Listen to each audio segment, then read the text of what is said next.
Que la grâce de notre Seigneur Jésus-Christ, l'amour de Dieu le Père et la communion du Saint-Esprit soient avec vous tous.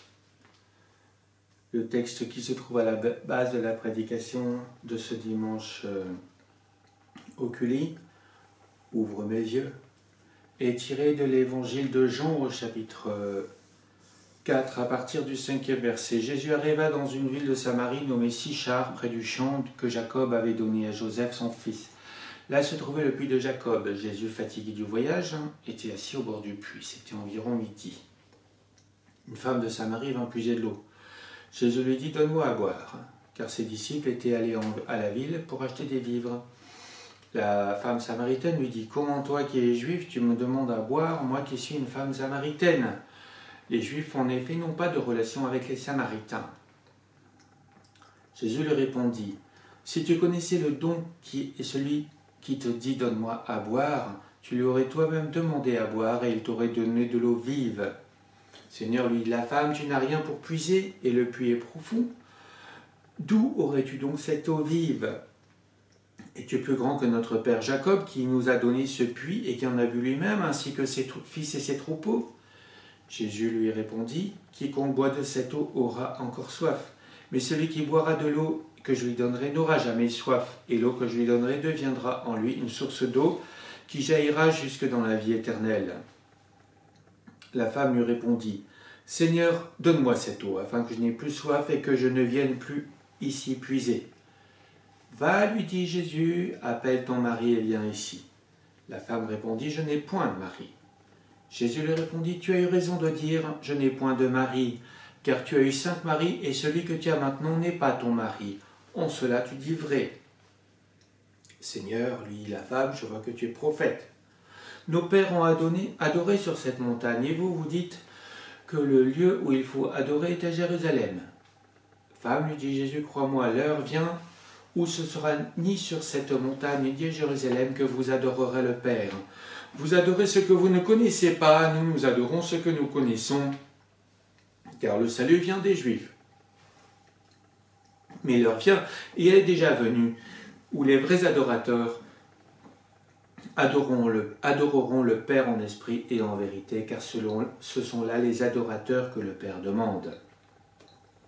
Dieu est esprit, et il faut que ceux qui l'adorent en esprit et en vérité. La femme lui dit, je sais que le Messie doit venir, celui qu'on appelle Christ. Quand il sera venu, il nous annoncera toutes choses. Jésus lui répondit, je le suis, moi qui te parle. Là-dessus arrivèrent ses disciples qui furent étonnés de ce qu'il parlait avec une femme. Toutefois, aucun ne dit, que demandes-tu ou de quoi parles-tu avec elle? Alors la femme, ayant laissé sa cruche, s'en alla dans la ville et dit aux gens, venez voir un homme qui m'a dit tout ce que j'ai fait, ne serait-ce pas le Christ?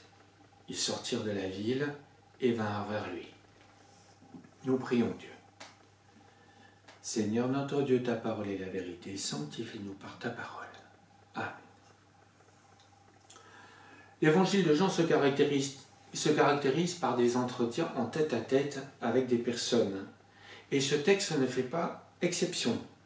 Jean 3 est un entretien avec Nicodème, et où il y a le fameux « Dieu a tant aimé le monde qu'il a donné son Fils, afin que quiconque croit en lui ne périsse point, mais qu'il ait la vie éternelle. » Et Jean 5, un discours avec une guérison à la piscine de Bethesda, site reconnu depuis bien longtemps par les archéologues.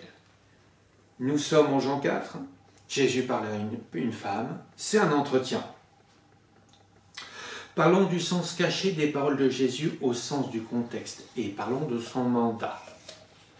Parlons du sens caché des paroles de Jésus, phrase introductive un peu bizarre, mais qui veut introduire le contexte. Jésus arriva dans une ville de Samarie, nommée Sychar, près du champ que Jacob avait donné à Joseph, son fils. À l'époque, le boulot de la femme était aussi de chercher l'eau qui servait comme à maintenant aux usages domestiques. Quant à la parité homme-femme, ce n'était certainement pas à l'ordre du jour à l'époque. Le texte dit « Les Juifs n'ont pas de relation avec les Samaritains ». À l'époque, les Samaritains ne parlaient pas aux Juifs. Pourquoi? Remontons 722 ans en arrière. Cette date, vous la connaissez puisqu'elle correspond à la chute du royaume d'Israël et de sa capitale Samarie. Les 10 tribus avaient été déportées dans l'Empire assyrien, et Sargon II avait introduit des polythéistes en Samarie. Au contact du reste de la population, les malades, les vieux, ceux que personne ne voulait sur le marché aux esclaves, et ces païens ont fini par cheminer et reconnaître le Dieu de Moïse. Ils ont écrit le Pentateuque samaritain pour légitimer leur ersatz de judaïsme. Mais pour les Juifs de Jérusalem, ils n'étaient pas purs de leur paganisme, donc ils se détestaient. Quand Jésus délivre la parole du bon samaritain, c'est une savonnette de première. Continuons. À l'époque, une femme non mariée mais vivant en concubinage était considérée comme une catin par le village, d'où probablement une forme d'ostracisme, de wokisme, de mise à l'écart de la société villageoise. Jésus, bon juif très pur, ne pouvait pas parler avec cette réprouvée par les siens. Ce dont l'auditoire ne doit pas trop se formaliser. Il y a 100 ans, début du XXe siècle, jusque, disons, date arbitraire, 1968, la société française était comme cela. Continuons. À l'époque, pour interpeller une dame, on disait « femme ». Jésus a dit à sa mère « femme » sur la croix. À la maison, vous pourrez relire les récits des évangiles en remplaçant « femme » par « madame » et vous aurez une bonne adaptation contextuelle.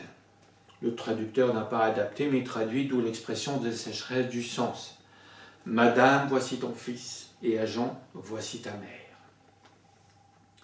Jésus, très bon juif, très pur, appelle Madame l'une des catins d'un village de Samarie. Le texte dit, une femme de Samarie vint puiser de l'eau. Jésus lui dit, donne-moi à boire, car ses disciples étaient allés à la ville pour acheter des vivres. Jésus demande de l'eau. On pourrait penser, il ne pourrait pas aller se la chercher lui-même, mais en fait, il veut parler à cette dame. C'est ainsi qu'il introduit son message. Demander de l'eau, quoi de plus banal? Pas à l'époque où l'étiquette était bien différente. Un homme, un juif très pur, ne s'adressait pas à une femme, encore moins une samaritaine, encore moins une femme non mariée. Le juif pur se serait souillé. De plus, Jésus était un parfait inconnu. Il fallait parler par intermédiaire, mais il bouleverse le protocole.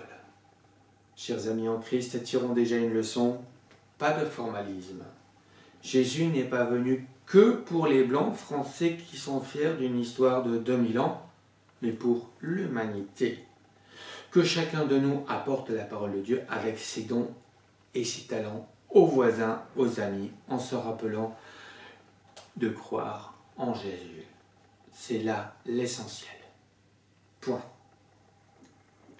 Le deuxième sens caché de Jésus est celui-ci. Quand il dit « Si tu connaissais le don de Dieu qui est celui qui te demande « Donne-moi à boire », tu aurais toi-même demandé à boire et il t'aurait donné de l'eau vive. Il veut introduire son message pour lui faire comprendre qu'il y a une eau spirituelle, sa parole. Quand on la boit, on est rafraîchi. En rhétorique, on pourrait appeler cela une sileps. C'est quand la matière et le sens de l'esprit, ou encore l'abstrait, se rejoignent. Évidemment que cette dame ne le comprend pas. Et si nous étions à sa place, nous non plus. Seigneur, lui dit la femme, tu n'as rien pour puiser, et le puits est profond. D'où aurait-on donc cette eau vive? Le verset explicatif est suivant pour la dame qui cherche à comprendre. Es-tu plus grand que notre père Jacob, qui nous a donné ce puits et qui en a bu lui-même, ainsi que ses fils et ses troupeaux? Jésus veut lui faire avouer son péché.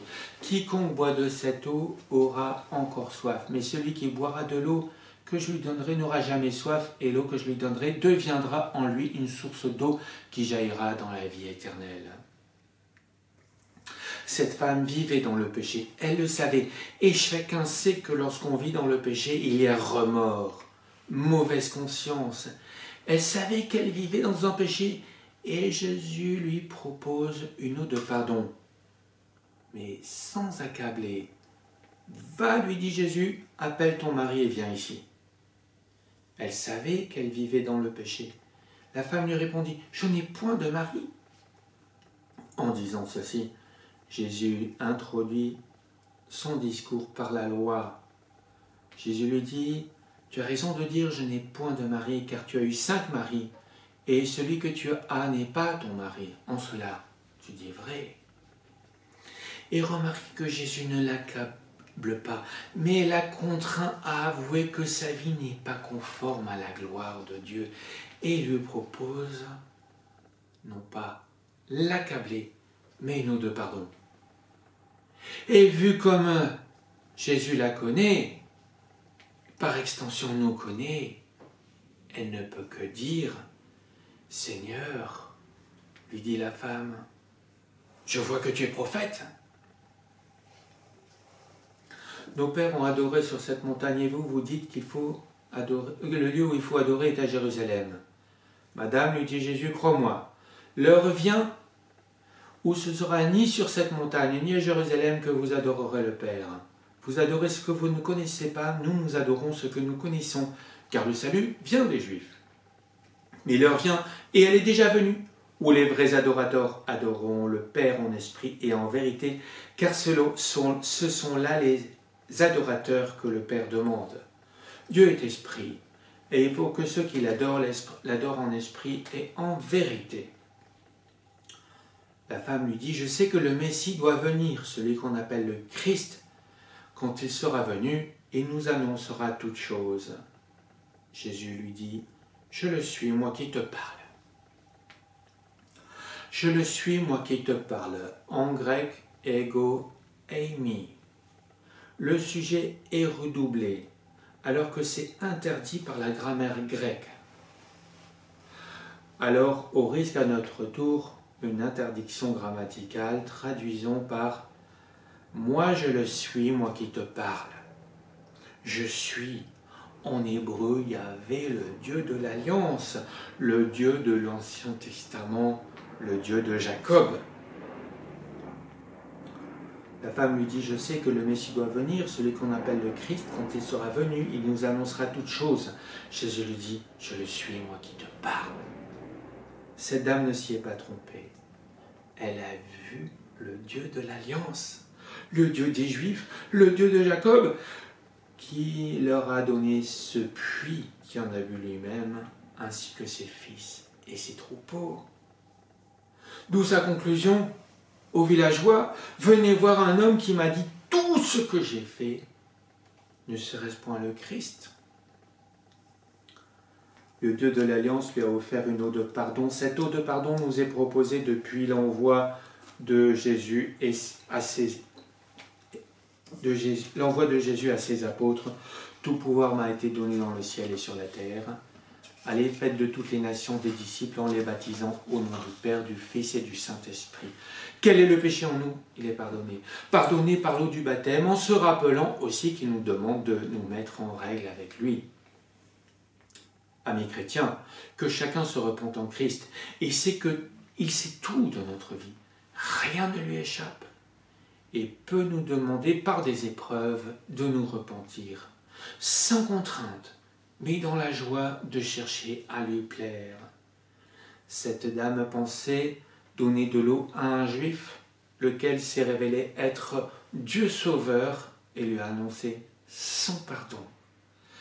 Phrase introductive pour nous, parler du mandat de Jésus. Reformulons une partie de ces paroles. Je le suis, moi qui te parle. Vous adorez ce que vous ne connaissez pas. Nous adorons ce que nous connaissons, car le salut vient des Juifs. Mais l'heure vient, et elle est déjà venue, où les vrais adorateurs adoreront le Père en esprit et en vérité, car ce sont là les adorateurs que le Père demande. Crois-moi, l'heure vient où ce ne sera ni sur cette montagne, ni à Jérusalem, que vous adorerez le Père. Jésus dit, le salut vient des Juifs. Marie et Joseph étaient de bons Juifs, princes et princesses de sang royal, et ont donné à Jésus ce titre. Jésus était bon Juif, circoncis le 8e jour, sur la croix, un Juif est mort. Point. Mais, et la Samaritaine le dit, il était le Messie promis, le Christ promis. Il est le Dieu de l'Alliance. Il le dit. Je le suis, moi qui te parle. En ressuscitant, il a prouvé qu'il était vrai Dieu sur terre. Seul un Dieu sans péché peut ressusciter.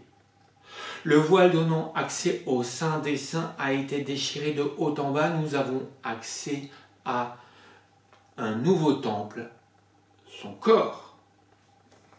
Depuis la Pentecôte, tous ceux qui croient en Jésus font sien cette parole. Ceux qui l'adorent en esprit et en vérité. C'est l'Église. De nos jours, le plus vaste empire spirituel sur terre, c'est l'Église. Empire qui défie les frontières, les langues. Empire où il n'y a plus ni de femmes, ni d'hommes, de samaritains, de samaritaines, de blancs, de noirs. Il y a des personnes qui croient en Jésus. Pourquoi ?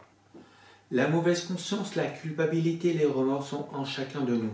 Tous ceux qui travaillent dans notre cœur, nous invitent à nous repentir en donnant notre fardeau de péché à Jésus, qu'il a expié.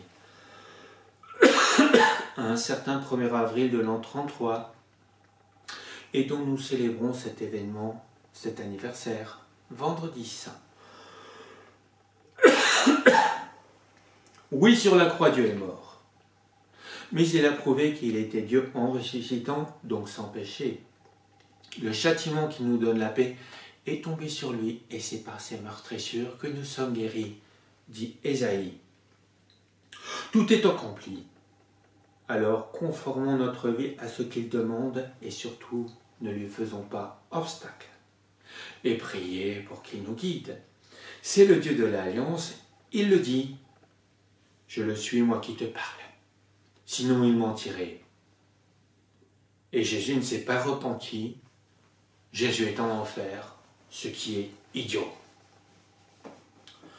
L'un des derniers points à relever est le plan divin. Après la Pentecôte, les apôtres ont d'abord évangélisé les Juifs et ils pensaient que le salut n'était que pour eux, les Juifs. Toujours ce pharisaïsme latent. Mais Jésus, en parlant à une Samaritaine, a posé les futurs jalons de son mandat. Les Samaritains seront les deuxièmes tribus, ethnies, à être évangélisées. Et cela a été une grande surprise pour les apôtres qui pensaient que le salut n'était que pour les Juifs. Plus tard, quand l'apôtre Paul rendra compte dans Acte 15 que les églises des païens d'origine ont été créées, les apôtres réaliseront vraiment que le salut vient bien des Juifs, par Jésus, né d'une femme, né sous la loi, et que Dieu est bien esprit. Il faut que tous ceux qui l'adorent en esprit et en vérité. Il le dit, l'heure vient et elle est déjà venue où les vrais adorateurs adoreront le Père en esprit et en vérité, car ce sont là les adorateurs que le Père de Dieu demande. La femme lui dit, je sais que le Messie doit venir. Quand il sera venu, il nous annoncera toutes choses. Jésus lui répondit, je le suis, moi qui te parle. Amen. Et que la paix de Dieu qui surpasse toute intelligence garde vos cœurs et vos esprits en Jésus-Christ pour la vie éternelle. Amen.